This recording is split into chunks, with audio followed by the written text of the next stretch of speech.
Miss Cravat sat me down, she told me about the school, and you remember Miss Cravat, she was very businesslike, but also very warm.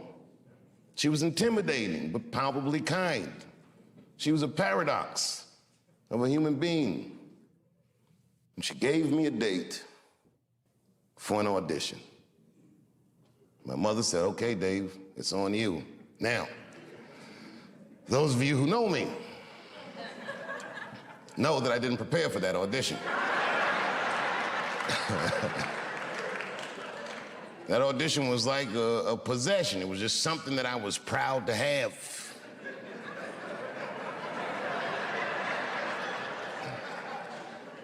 But as the days got closer, I'm like, oh my God, I gotta get something together. I didn't even know how to do an audition. I'd never done it before. So I went, I said, what do I need? They said a monologue. So I looked up monologue. And I went to the library, the MLK library, this huge library, so I gotta find something. And I found a piece in one of those yellow script books. It was a monologue by Mark Twain called The Judge's Spirited Woman. I learned it in a night. You know, it was not hard for me to memorize things. The next day, it was a Saturday, I think, and I came to the school, and they auditioned in what used to be this room, the original theater at Duke Ellington School of the Arts. And all the department heads sat in here, and the lights are in your eyes, and there's a bunch of kids who already go to the school who come on Saturday just to see who might be coming.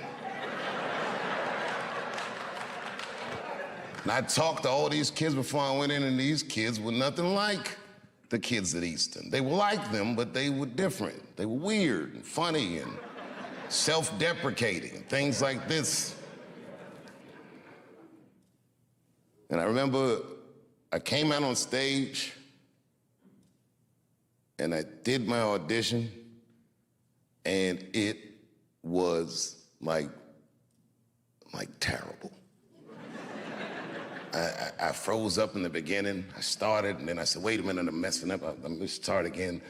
And I was nervous, and I was scared. And in the middle of the audition, I'm in the middle of the monologue, one of the teachers, Fred Leach, he said, Fred Leach, he goes, okay, that's enough. I said, well, there's still a little more. He goes, no, that is enough, he said.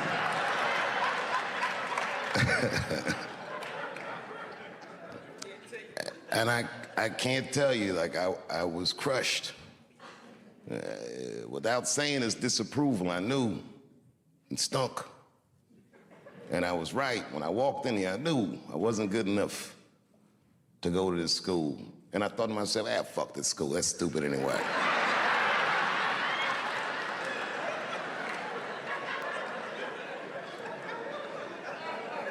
In first year theater, there's a question that they ask students from time to time.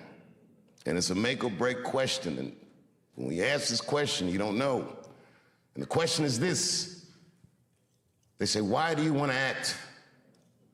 Now, if you say anything like, I want to be a star, you're not going to get in. I didn't know that. And I figured I already blew the audition, so I told him the truth. He said, why do you want to act? I don't. That's what I said. And they said, well, then why are you here? I said, because I want to be a comedian, and some comedian told me that if I want to be a good comedian, I need to learn how to act. And the teachers look at each other and go, thank you very much, and I left. And I was walking down the hallway, kicking rocks.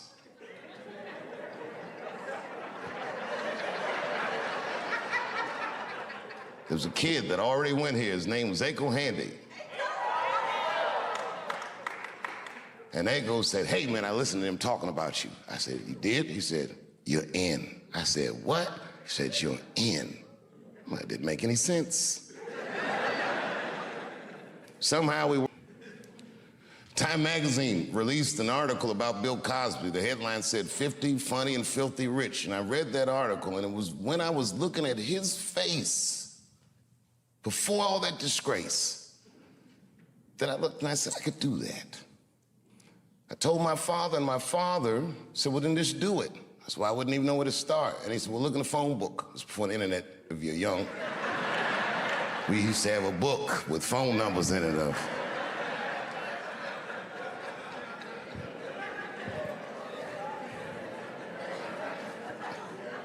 My father found for me the local comedy club in Washington, D.C. I called him. I found out when open mic night was, and I started to go there on Tuesday nights, just watch. And then one night I went on a weekend. I would get my money together and I would go to this comedy club and I would just watch these comedians, and sometimes they would talk to me. And I told one of the comedians after a show one night, I said, man, I really want to try to do this. And he said, at an improv class, a teacher named Geraldine Gilstrap told me that I should stop doing funny pieces, that I should try to stretch myself artistically, that maybe I had more in me than comedy. And at the time, I took offense to that. So because she said that, after school that very night, I went to the comedy club. For the first time, I signed the list, and I waited, and I got on, and I killed it. Killed it. Must have been 35 years ago, night after night, I killed it. I'd show up with a bag of tricks that I learned at school, and I would dominate adults on a regular basis. Couldn't wait to get out of D.C. When I was 17, I moved to New York and lit that comedy scene up. I was obviously talented. You'll hear stories about people saying that I discovered Dave Chappelle. That's like saying you discovered sunshine. I was shining on every. And when I got in that professional world, I was oddly prepared. I had a sense of professionalism. I showed up on time. I did the things that I learned in school to do, just the basics. But my career didn't have any direction because I was still so young. And that didn't change for many years. It didn't change until my girlfriend at the time, now my wife, told me she was pregnant. And I was like, you know what? I should really start taking this seriously. When she told me that, before the baby was born, I had done my first HBO special, and then I went to work on a sketch comedy show idea I had, and Chappelle show came out when my son was still maybe 18 months years old. And I bet on myself. I took less money. I remember that, so I could do what I wanted to do. I said, you don't have to pay me that much, but you can't ever tell me that I can't do what I want to do. I did the first season, I'll tell you, for $300,000. Which sounds like a lot of money, but.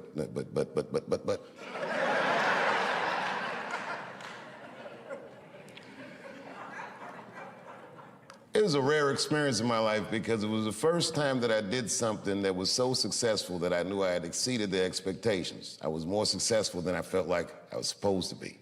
They didn't plan on that. The second season came out and it was a juggernaut, and then I remember this is the single best day of my career. The Rick James episode of Chappelle Show had come out.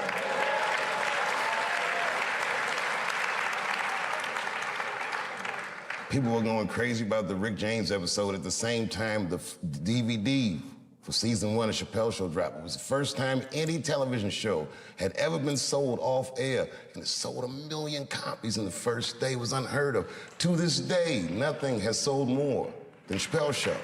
It's still on the top 10 in Netflix. All those great things. And then I gave up. I said, this is probably it.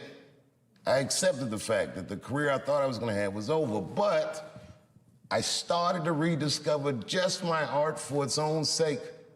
I would go to comedy clubs, and I worked for way less money than I ever had, and I enjoyed it more than any of the work I ever did. It was probably the best work I'll ever do, because it was so honest It was so sincere. There was no media, there was no studio, there was no scrutiny, just me and the crowds. And I did it night after night, and slowly but surely the crowds got bigger and bigger. And then suddenly people started to notice, and Polestar would say, Dave Chappelle has the tour of the year.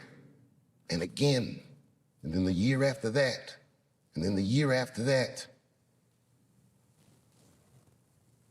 And then Lorne Michaels asked me to do Saturday Night Live. And it wasn't just like he asked me. He was courting me. I didn't even know it. He gave me this whole long speech. I was like, all right. And then I read some book about Lorne Michaels starting Saturday Night Live, and I read the speech that he gave Richard Pryor when he wanted him to host the show, and I said, holy shit, that's the same shit he said to me. And I did it. And that was an enormous amount of pressure. It had been 12 years since I had been on television, or since I had even talked to the media. And I remember I signed my Netflix contract on my way to my mark for the monologue. If you do live television, they count down every second. 30 seconds. Are you sure this contract is good? It's good, just sign the paper, it's good. 22 seconds. Oh, nigga, you better not be tricking me. 10, 9, 8, 7, 6, 5, 4, 3, 2, 1. I walked out on that stage and I killed it. It was natural. It was nothing. It was easy work. Got an Emmy for that one too. First Emmy I won. And when I walked on the stage, after being in the cold for so long, for the first time when I walked on the stage, I'm like, damn, nigga, I just made $60 million. That's what I thought to myself. It's been great ever since.